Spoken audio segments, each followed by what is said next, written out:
आप जुड़े हुए हैं जीएम एजुकेशन में। चर्चा का विषय है कि TRE-3 का रिजल्ट का प्रकाशन सितंबर के अंतिम सप्ताह या अक्टूबर के फर्स्ट सप्ताह में होने की संभावना है। अभ्यर्थी रिजल्ट प्रकाशन से पूर्व मांग कर रहे हैं DV की हो निष्पक्षता से जांच। आपको बताते चले कि TRE-1 और TRE-2 का रिजल्ट प्रकाशन हुआ था और उसके बाद में DV का हुई थी जांच, जिसमें काफ़ी अधिक मात्रा में फर्जीवाड़ा और योग्य अभ्यर्थी रह गए सड़कों पर और अयोग्य अभ्यर्थी शिक्षक बन बैठे हैं। बाद में शैक्षणिक प्रशिक्षण की हुई जांच और उसमें जिलावार हजारों में अभ्यर्थी हुए बाहर। अब आगे बात को बढ़ाते हैं। TRE-3 का रिजल्ट का प्रकाशन सितंबर के अंतिम सप्ताह या अक्टूबर की फर्स्ट वीक में होने की संभावना है। अभ्यर्थी शैक्षणिक प्रशिक्षण की जांच निष्पक्षता से कर रहे हैं मांग, लेकिन रिजल्ट प्रकाशन से हो पूर्व। दूसरी बात कि 1 सीट 1 वैकेंट की मांग कर रहे हैं।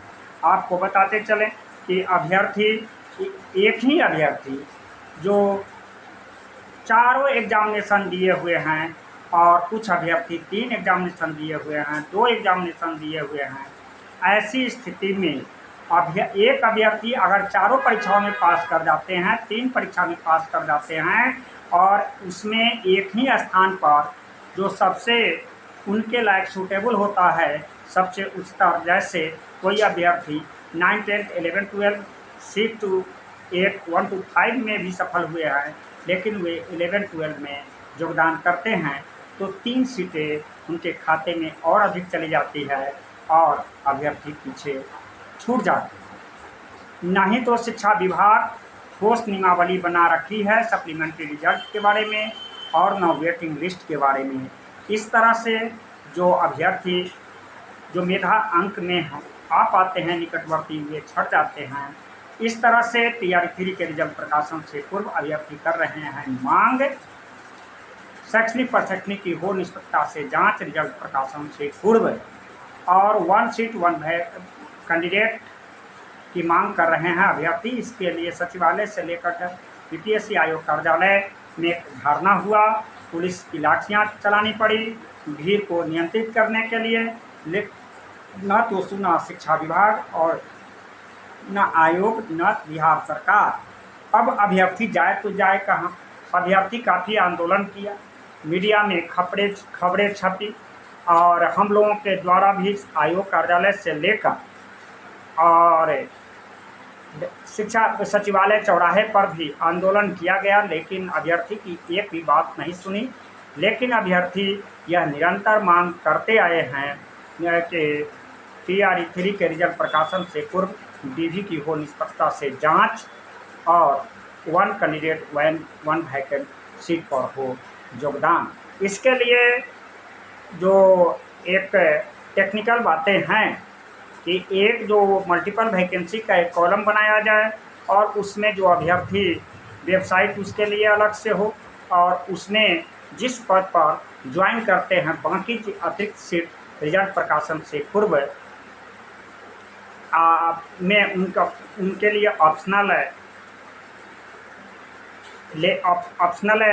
चॉइस, डिस्ट्रिक्ट चॉइस प्लेस की और चॉइस पोस्ट की कैटेगरी क्लास का लेते हुए और ऐसा कंप्यूटर में एक ऑप्शनल खाका तैयार किया जाए जिससे कि सेम टाइम में रिजल्ट प्रकाशन में उससे जो नियरेस्ट मेधांक में आते हैं उन अभ्यर्थी से उस सीट को भरा जाए। यह अभ्यर्थी निरंतर मांग कर रहे हैं, लेकिन कंप्यूटर की जो टेक्निकल व्यवस्था है इसमें मल्टीपल वैकेंसी के लिए अतिरिक्त कोई कॉलम नहीं है, जिससे कि सीटें खाली होती है और वह कैरी बैक हो जाता है। नहीं तो शिक्षा विभाग जो नियमावली बनी है उसमें आप कैरी बैक की भी कोई ठोस प्रावधान नहीं है। आपको पता है कि एक वैकेंट सीट जब TRE-1 हो या TRE-2 हो, TRE-3 हो, या पूर्ण रूप से क्लियर हो जाना चाहिए और उसके बाद अगली वैकेंसी की एडवर्टाइजमेंट होना चाहिए। जैसे आपने देखा कि छठा चरण की जब बहाली हुई थी उसके बाद TRE-3 की TRE-1 की जो वैकेंसी हुई 3 साल का गैप ही मिला, चाहे न्यायालय की व्यवस्था हो, लेकिन पूरी कंप्लीट कराने में भी वक्त लगता है। लेकिन जब से आयोग ले रहा है शिक्षक की परीक्षाएं, परीक्षा तो साल में 2 परीक्षाएं कंप्लीट हुई है और तीसरा 24 में हो रही है, और संभावना ऐसी है कि चौथा भी होने की संभावना है। इस तरह से कहा जा सकता है कि शिक्षक की बहाली बिहार सरकार साल 2 वर्षों में मीन्स की 23 और 24 में 3 बार तो करा चुकी है, चौथा बार कराने वाली है। तो वैकेंसी निकलती है, लेकिन इसमें फर्जीवाड़ा को रोकने के लिए समुचित व्यवस्था नहीं है। इस तरह से TRE-3 से पूर्व अभ्यर्थी मांग कर रहे हैं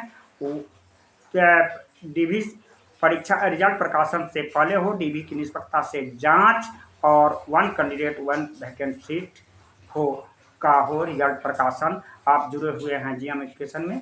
धन्यवाद।